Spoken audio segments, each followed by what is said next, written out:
ya khona kuyamangaza sifike sibancane kakhulu ekukholweni.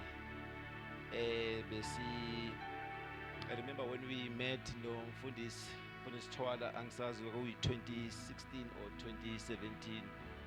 Sisathanda kakhulu ukudlala ikeyboard, all of those things. Sina lento ukuthi uyabona lento ukuthi uma kushunyayela sithanda lento ukuthi umfundisi eshumayele umfundisi oshumayela ngesiLungu besithi hayi akavuthi loyo. Besifuna laba abashumayela ngesiZulu yabo sithi hayi umfundisi loyo. Sathanda yokuma phambili. Singazi ukuthi uhlela kanjani ama verses akho nokuthi ama scriptures akho align kanjani. But now ngangilalele one of my preaching, I think it's last year or last year on YouTube, and when I sit down ngilalele ngithi ayimarazi kumele kahle kahle simonge uNkulunkulu ngawe, man of God, ukuthi we are able now to align scripture. Siyakwazi ukuhlukanisa uma sishumayela ngoIsaiah, uma sishumayela ngoJohn, siyakwazi ukubona the difference. Kwasekuqaleni besingakwazi ukwenza lokho, besivele nje siphamukele sibili as long as quote verse nje bazalwana sinandaba ukuthi as long as bethi amen, yabo. So siyabonga kakhulu umfundisi uNkulunkulu ngawe ukuthi usifundisile endleleni. Ngiyacela simhloniphe, simshayele izandla ezinkulu kanye nomama egameni lika Jesu. My name is Thabiso Mudau. I'm the minister in the house. I'm the son. Ngikhulele la. Yonke into engiyikhulumayo la ngifunde kuBaba uThwala. I'm here to speak on behalf of our ministers. Umfundisi unaledi ungihijackile. I was never prepared for this speech. So ngizokhuluma into evela enhlizweni yami. But into engiyithanda kakhulu engizele ngizobonga kahle kahle ngizobonga ama servants, ngizobonga nama member na everyone who supported this ministry. As we are here now, I know ngokungeke kwenzeke vele kuphela ebandleni. The church will expand ngathi kuphela. But kukhona abazalwane abayinikela their finances, khona abazalwane abayikela ngeimpilo zabo, abanye babo bayinikela badecide ukuthi isikhathi sami sonke ngiyosichitha la ethendeni. Khona enye inceku la nayo is the son angimoni ukuthi le ndoda leya ibikwazi ukushiya umndeni wayo. Unkosikazi wakho khona ulebela sihambe solungisa ithende. Lalithi ithende njalo malidabukile uBaba uThwala nje na esuke la ekhona siyothunga ithende. So it was never akuyona into elula leyo ukushiya unkosikazi wakho. I'm a married man now. Ngishadile nami ngiyazi ukuthi it's not easy. Khumbula ngelilanga uBaba uThwala kwakuyiGaladina ngingakashadi ke mina.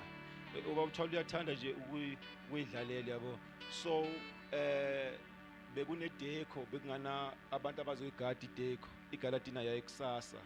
No, yayi namhlanje iGaladina kwakwenziwe ideco yonke into setup. Bese ke kwa decide ukuthi no, we don't take out the decoration and everything, so share la ngoba kusasa Saturday we have i-service enkulu eqala ekseni, ngeke ukwazi ukuthi siyikhiphe siphinde siyibuyisele. Kwasho ke ukuthi kumele ke lento le idle inyameni ibiza amadoda ashiye amakhosikazi wabo bazohlala ethendeni bagade. Kwaba nama 7, kwaba nama ministers abayeka imindeni yabo abashiya amakhosikazi wabo and decided ukuthi bazohlala ethendeni just for umsebenzi kaNkulunkulu. Ngiyacela sibashayele izandla bonke abazalwane who done that.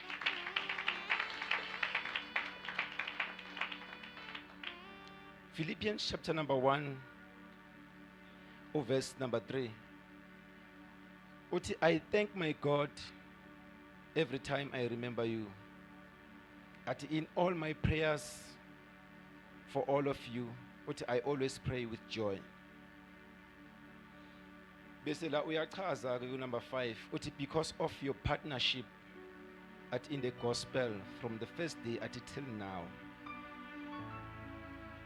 Verse 6 being confident of this, that he who began a good work and you will carry it on to completion until the day of Christ Jesus. Yimi la ngizobonga ngalawo mazwi lawo. Thank you so much ngokuyinikela kwenu. Kuma prayers, imithandazo yeni, with your support, everything. Nabefundisi, ngiyazi khona abefundisi, mfundisi siyabingelela. So bonke abefundisi abasupport lo mbono as the church grows, as siphuma abanye inhliziyo yami yayibuhlungu kakhulu ukuthi as we are launching this campus la, this ibandla la Kingdom Mandate la, ukhona abazalwane abazosuka eAlexander beze la. Inhliziyo yami ibuhlungu kakhulu khona abanye bafuna ukuza la, abanye inhliziyo zabo zibuhlungu ukuthi lapha umsebenzi uyobanjani. This is enye into le eyangizisa ubuhlungu nami ngelinye ilanga umfundisi athi wena asinegotiate wena uyethembisa akukho ukuthi bisiphuma ngathi small Pretoria siphuma kuphi uthi kini mangihamba nawo ngiyosala le athi asikhulumi la sikhulumisane le. But I had to understand because he's the man who leads me, so whatever I show you in the engilalelayo. So what I'm trying to say ukuthi as we are here siyabonga kakhulu for imthandazo yenu. May we continue to pray for us nathi esila we will continue to pray for you and Sir Alexander. We thank the Lord egameni lika Jesu Kristu waseNazaretha. Amen.